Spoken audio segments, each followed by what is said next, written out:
પ્રમાદ અને મોહનું. સ્વામિનારાયણ હરે સંવત 1877 ભાદરવા સુધી ત્રીજને દિવસ સ્વામી શ્રી સહજાનંદજી મહારાજ ગામ શ્રી સારંગપુર મધ્યે જીવા ખાચરના દરબારમાં ઓરડાની ઓસરીએ ઢોલિયા ઉપર વિરાજમાન હતા અને કારા ચડાનો શ્વેત ખેસ પહેર્યો હતો અને શ્વેત ચાદર ઓઢી હતી ને મસ્તક ઉપર શ્વેત પાગ બાંધી હતી ને કાન ઉપર પીરા પુષ્પના ગુચ્છ વિરાજમાન હતા અને પાગમાં પીરા પુષ્પના છોગા ધારણ કર્યા હતા અને કંઠને વિશે પીરા પુષ્પનો હાર નાભી સુધી હિડરતો વિરાજમાન હતો અને આથમણું મુખારવિંદ કરીને શ્રીજી મહારાજ વિરાજમાન હતા ને પોતાના મુખારવિંદની આગળ મુનિ તથા દેશ દેશના હરિભક્તની સભા ભરાઈને બેઠી હતી. પછી સ્વયં પ્રકાશાનંદ સ્વામીએ પ્રશ્ન પૂછ્યો છે. ભગવાનના ભક્ત હોય તે ભગવાનના ધામ જે વૈકુંઠાદિક તેને પામીને પાછા પડતા નથી એમ ભગવાને ગીતામાં કહ્યું છે અને જે પડતો હશે તે શે દોષે કરીને પાછો પડતો હશે. પછી શ્રીજી મહારાજ બોલ્યા છે, કોણ ભગવાનના ધામને પામીને પાછો પડ્યો છે એક તો બતાવો. પછી સ્વયં પ્રકાશાનંદ સ્વામીએ કહ્યું છે, એક તો વૈકુંઠમાંથી જય વિજય ભગવાનના પાર્ષદ પડ્યા અને ગોલોકમાંથી રાધિકાજી અને શ્રીદામા પડ્યા. પછી શ્રીજી મહારાજ બોલ્યા છે, જય વિજય પડ્યા એ તો ભગવાને પોતાના સંતનો મહિમા દેખાડવા સારું પાડ્યા. જે સનકાદિક જેવા સંતનો દ્રોહ કરે તો વૈકુંઠાદિક જેવા ધામને પામ્યો હોય તોય પણ પડી જાય છે અને જય વિજય તો પાછા ત્રીજે જન્મે ભગવાનના વૈકુંઠ ધામમાં પહોંચ્યા. માટે એ કાંઈ પડ્યા ન કહેવાય, એ તો ભગવાનની ઈચ્છાએ થયું. અને પડ્યો તો તે કહેવાય છે જેને પાછો ભગવાનનો સંબંધ જ ન રહે. અને ગોલોકથી રાધિકાજી પડ્યા તે પણ ભગવાનની જ ઈચ્છા હતી અને પોતાને પણ મનુષ્ય દેહ ધરીને અનંત જીવનો ઉદ્ધાર કરવો હતો અને પોતાના કલ્યાણકારી જે ચરિત્ર તેને વિસ્તારવા હતા. માટે રાધિકાજીને કોઈ પડ્યા કહે તો ભગવાન પણ તે ભેરે પડ્યા કહેવાય. તે સારું, ભગવાનની ઈચ્છાએ જે ગોલોકથી પૃથ્વીને વિશે આવ્યા એ તે કાંઈ પડ્યા ન કહેવાય. એ ઠેકાણે તો ભગવાનની જ ઈચ્છા જાણવી. તે ભગવાનની ઈચ્છાએ તો અક્ષરધામમાંથી પણ દેહ ધરે અને જળ હોય તે ચૈતન્ય થઈ જાય અને ચૈતન્ય હોય તે જળ થઈ જાય. કેમ છે? ભગવાન તો અતિ સમર્થ છે, તે જેમ કરે તેમ થાય. પણ તે ભગવાનની ઈચ્છા વિના તો ભગવાનના ધામને પામીને કોઈ પડે જ નહીં. અને જે પડે છે તે તો આધુનિક અપક્વ ભક્ત હોય તે સાધન કારમાંથી જ પડે છે. તે તો યોગભ્રષ્ટ કહેવાય. પણ વૈરાગ્ય, આત્મનિષ્ઠા, ભગવાનની ભક્તિ અને બ્રહ્મચર્યાદિક જે ધર્મ તેણે કરીને જે સિદ્ધ થાય તે તો જેવા શ્વેતદીપને વિશે મુક્ત છે તે સરખા છે. તે તો કોઈ કારે પડતા નથી. એવી રીતે શ્રીજી મહારાજ એટલી વાત કરીને પછી બોલ્યા છે, લ્યો હવે અમે એક પ્રશ્ન પૂછીએ. પછી મુનિએ કહ્યું, જે પૂછો. ત્યારે શ્રીજી મહારાજ બોલ્યાજી, મહાભારતના ઉદ્યોગ પર્વને વિશે સનત સુજાત ઋષિએ ધૃતરાષ્ટ્ર પ્રત્યે કહ્યું છે જી, એક તો પ્રમાદ અને બીજો મોહ, એ બેનો જે ત્યાગ કરે તે સર્વ પ્રકારે ભગવાનની માયાને તરી રહ્યો છે. અને પ્રમાદ ને મોહ એનું જ નામ માયા છે. માટે આપણે ત્યાગી એવા ભગવાનના ભક્ત કહેવાઈએ છીએ. ને તેમાં જેને પ્રમાદ ને મોહ વર્તાશે અને ભગવાનના મહિમાનું બર લઈને તે ભક્ત પ્રમાદને ને મોહને ટાળ્યાનો ખટકો નહીં રાખતો હોય, તે ભક્તને દેહ છતે કેવું સુખ હશે અને મરીને તે કેવા સુખને પામશે, એ પ્રશ્ન છે. પછી સ્વયં પ્રકાશાનંદ સ્વામી બોલ્યાજી, જે ભગવાનનો ભક્ત હોય તે ભગવાનનું મહાત્મા અતિશય વિચારીને પ્રમાદ કે મોહ ન ટરે તો પણ તેની કાંઈ જાજી ચિંતા રાખે નહીં. પછી શ્રીજી મહારાજ બોલ્યાજી, ભગવાનનો ભક્ત હોય ને તેને પ્રમાદ ને મોહ વર્તતા હોય ને તેને ટાળ્યાનો ખટકો રાખે, તેને ખોટ કેટલી છે. અને ટાળ્યાનો ખટકો ન રાખે તેમાં શું વિશેષ છે. પછી સ્વયં પ્રકાશાનંદ સ્વામી બોલ્યાજી, ભગવાનનું બર રાખે અને સાધનનું બર ન રાખે માટે એ વિશેષ જ છે.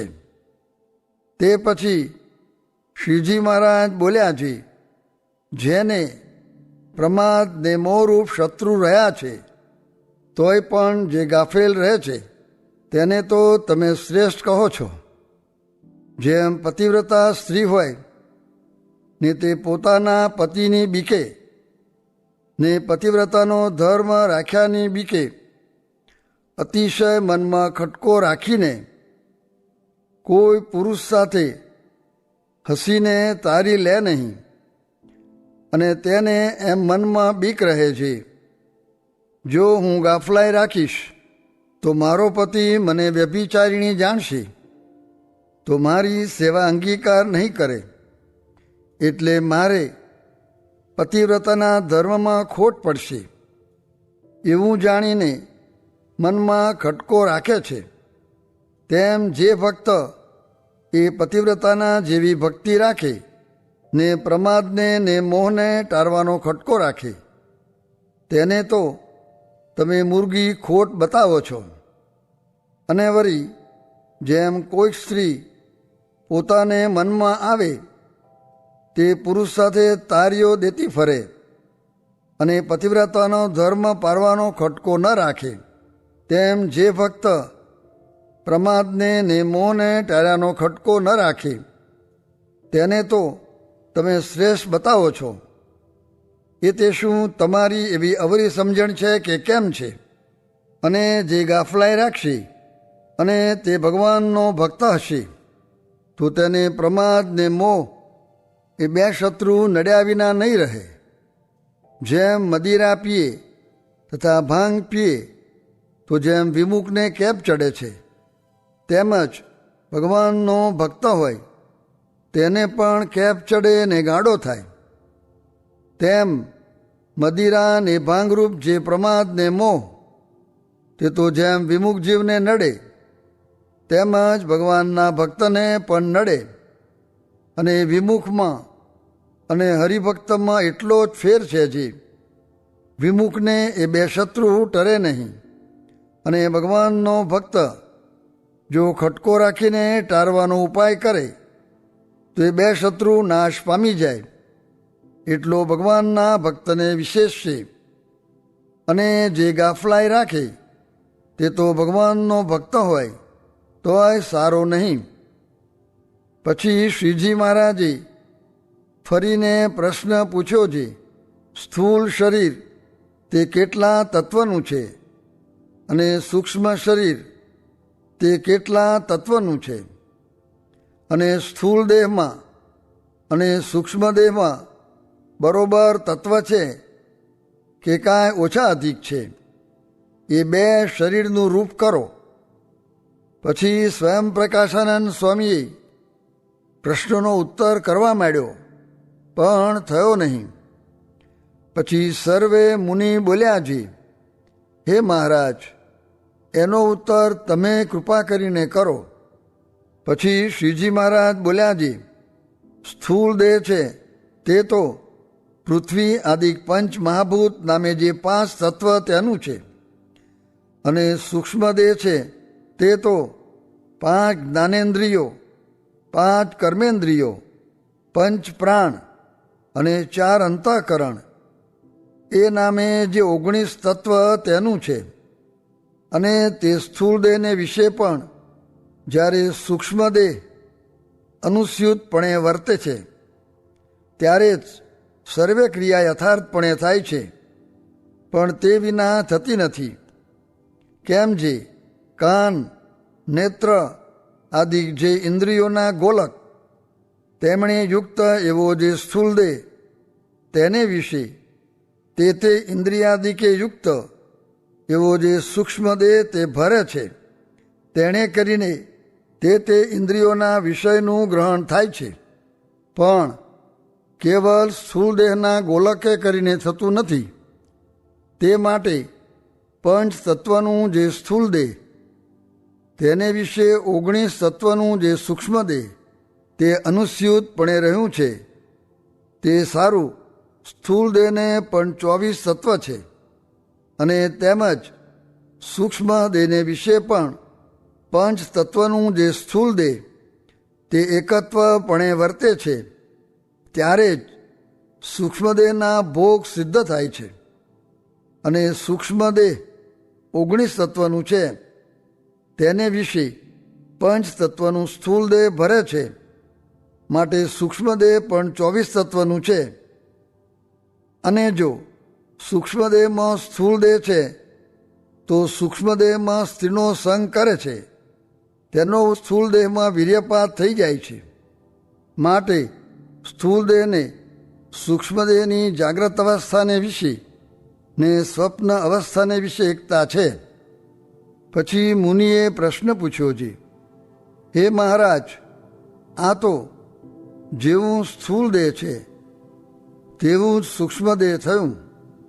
ત્યારે જેમ સ્થૂળ દેહમાં કર્મ લાગે છે તેમજ સૂક્ષ્મ દેહમાં લાગે છે કે કાંઈ ફેર છે? પછી શ્રીજી મહારાજ બોલ્યાજી, સ્થૂળ દેહને વિશે એવી દ્રઢ પોતાપણાની માનીનતા છે, તેવી જ જો સૂક્ષ્મ દેહને વિશે માનીનતા હોય તો જેવું સ્થૂળ દેહમાં કર્મ લાગે છે તેવું જ સૂક્ષ્મ દેહમાં પણ લાગે. અને જે સૂક્ષ્મ દેહના કર્મને અલ્પ કયા છે તે તો જીવને હિંમત દેવા સારું છે. અને જેને સ્થૂળ દેહને વિશે તથા સૂક્ષ્મ દેહને વિશે અભિમાન નથી તેને તો સ્થૂળ દેહનું કર્મ પણ લાગતું નથી ને સૂક્ષ્મ દેહનું પણ લાગતું નથી. કેમ જે એ તો કેવળ આત્મસત્તા રૂપે જ વર્તે છે. માટે એવા જે આત્મજ્ઞાની હોય તેને તો સ્થૂળ દેહ સંબંધી તથા સૂક્ષ્મદેહ સંબંધી કર્મ લાગે નહીં, અને તે આ દેહે કરીને અશુભ કર્મને તો કરે જ નહીં.